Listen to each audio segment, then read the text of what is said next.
natin na kapag may mga punto para mabawasan na yung debate, minsan yung chairman na lang ang nagpo-propose through the period of individual amendments nung mga amendment na pinanukala nung nagdedebate. Pero ngayon, ang proseso na gusto ng ating ginagalangan chairman ng Committee on Finance, lahat padaanin na sa period of individual amendments, doon ipasok at dito niya pagpapasan kung tatanggapin niya o hindi. Tama po ba? At kung may contention, ayaw niya, pagbobotohan sa plenaryo. Pero ang tanong ko, nagalang-galang na chairman, in the interest of transparency, is it written in any portal who proposed the changes to the age gap in the committee report? I'll give you an example.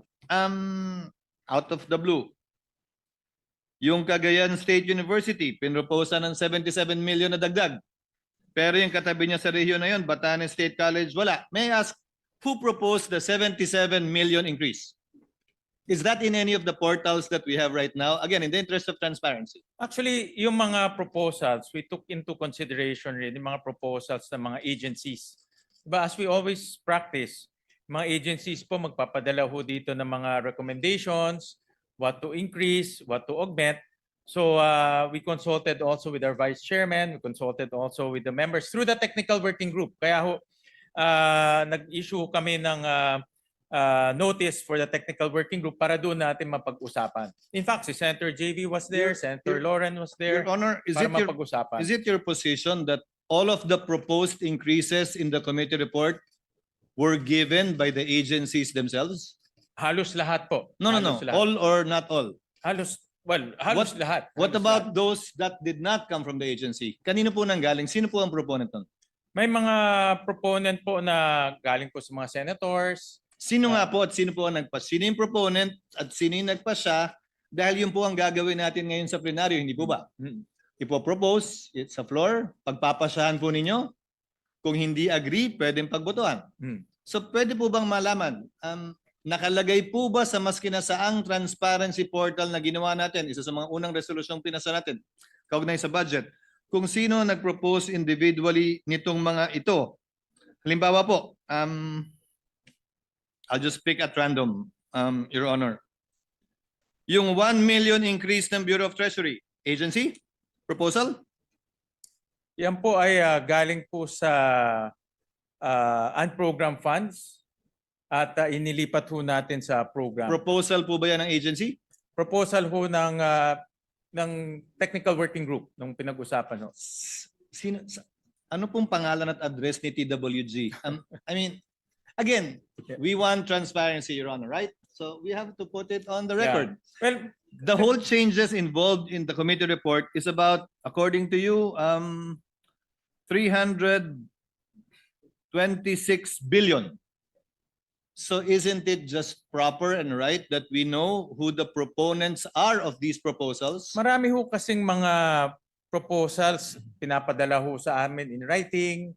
In iba ho ay tinatry ho natin ma-accommodate by finding sources. So lahat naman ho yan in writing pinapadala ho Mr. sa... Chairman, ulitin ko po ulit. Mr. President, I'm sorry. Wala naman pong problema eh.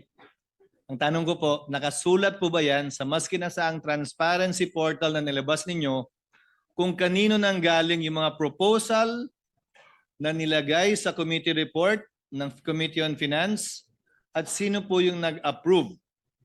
Hindi po pwedeng, alam mo yun, komite, Nakuha po. Opo. So again, at random, I presume the increase in the I'm choosing at random, Your Honor, really. The increase in the office of the president. Same agency proposal? Or Agency proposal ho yun. the increase in the OVP? The restoration ho yan sa NEP. In-store ho natin So sa who NEP. proposed that? Did the agency propose that? Actually, may proposal ho si Senator Go doon sa restoration of the NEP. In fact, he proposed to even add more. No, that's the point I'm driving at, Your Honor. Again, given So all the of point, this naman ho, mayroong mga records na pinapadala ho. I agree, Mr. President. Compile naman namin. I agree, Mr. President. But again, And then during the technical working group, we go line by line also.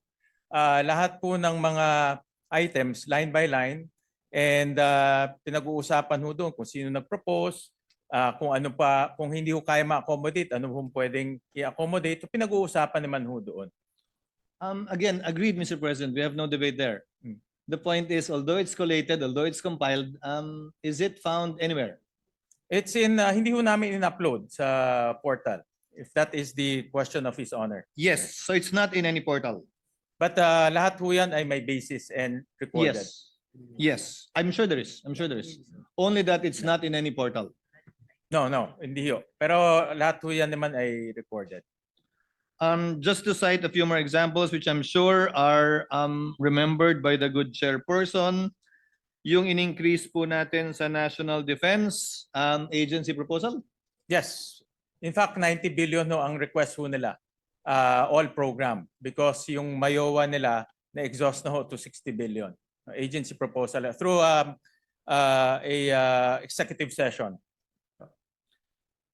I noticed po na yung adjusted NEP sa DPWH, tinanggal na yung flood control. Yes. And still there was change of 38 billion. That's an agency proposal too. Yes. May pinadala ho sila yung CMPD.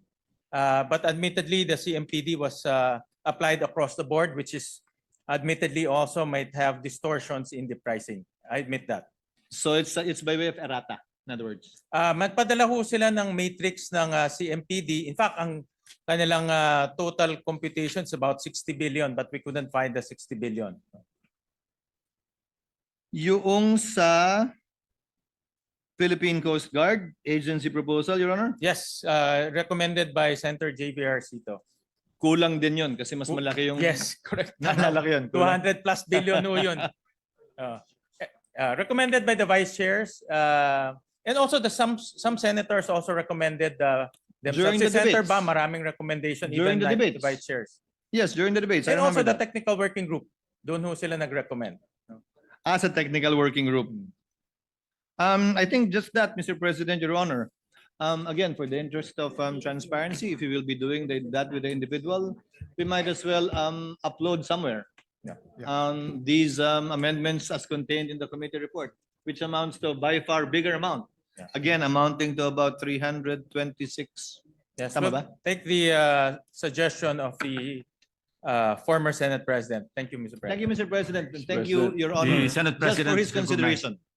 Thank you, Senate Mr. President, recognized. I'd like to thank Senator Cayetano and Senator Sotero for bringing those questions because it only shows that we're going to be transparent in this budget.